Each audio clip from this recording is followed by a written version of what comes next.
মেয়েটি জানতে পারে যে তার সৎ বোন তার ড্রয়িং নকল করার জন্য এক্স-রে ভিশন ব্যবহার করে, তাই এইবার সে ঠিক করলো কিছুই আঁকবে না, শুধু নিজের নাম লিখে চুপচাপ বসে থাকবে। বোন কিছুই নকল করতে না পেরে নার্ভাস হয়ে গেল। আসলে মেয়েটি অতীত থেকে ফিরে এসেছিল। আগের জন্মে সে আর তার বোন একসাথে এক ড্রয়িং প্রতিযোগিতায় অংশ নিয়েছিল, কিন্তু বোন তার আগে নিজের ড্রয়িং জমা দিয়ে দেয়, আর সেটা একদম মেয়েটির মতোই ছিল। সবাই তখন মেয়েটির দিকে আঙ্গুল তোলে, বলে সেই নকল করেছে, কিন্তু মেয়েটি হার মানেনি। সে আবার নতুন করে আঁকার প্রস্তাব দেয়, কিন্তু যতবারই সে অন্যরকম কিছু আঁকতো, বোন ততবারই হুবহু কপি করে ফেলতো। তার কিছুতেই মাথায় ঢুকছিল না এটা সম্ভব কিভাবে। শেষে আবারও তার উপরই নকলের দোষ চাপানো হয়। শিল্প জগতে তার সম্মান শেষ হয়ে যায়। তার জন্মদাতা মা বাবা তাকে অপমান করে, কেউই তার কথা বিশ্বাস করে না। দুঃখে ভেঙে পড়ে সে আত্মহত্যা করতে চায়, কিন্তু ঠিক তখনই তার বোন আসে, স্বীকার করে যে সেই নকল করত, আর তারপর তাকে বিল্ডিং এর ছাদ থেকে ফেলে দেয়। হয়তো ঈশ্বর তার প্রতি দয়া করেছিলেন, তাই সে আবার জন্ম নিয়ে ঠিক সেই প্রতিযোগিতার দিনটিতে। এইবার সে আগের মতো দুর্বল ছিল না, একদম শান্ত,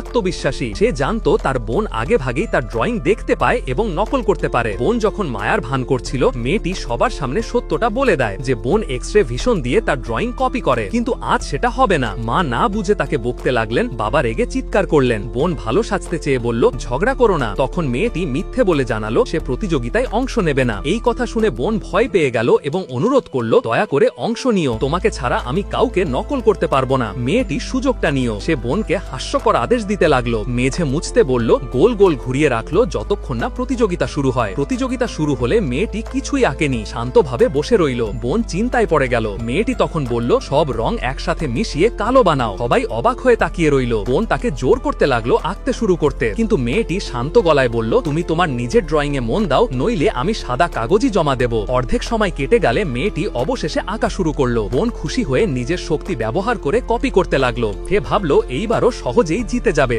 কিন্তু আসলে সে ইতিমধ্যেই ফাঁদে পড়ে গেছে। প্রতিযোগিতা শেষ হওয়ার 5 মিনিট আগে বোন তার ড্রয়িং জমা দেয়। বিচারকেরা তার প্রশংসা করেন। তারপর সে মেয়েটির কাছে গিয়ে অভিযোগ তোলে যে মেয়েটি তার ড্রয়িং কপি করেছে। মেয়েটি দৃঢ়ভাবে অস্বীকার করল। বিচারকেরা জানতে চাইলেন কিভাবে প্রমাণ হবে যে দুজনের ড্রয়িং আলাদা।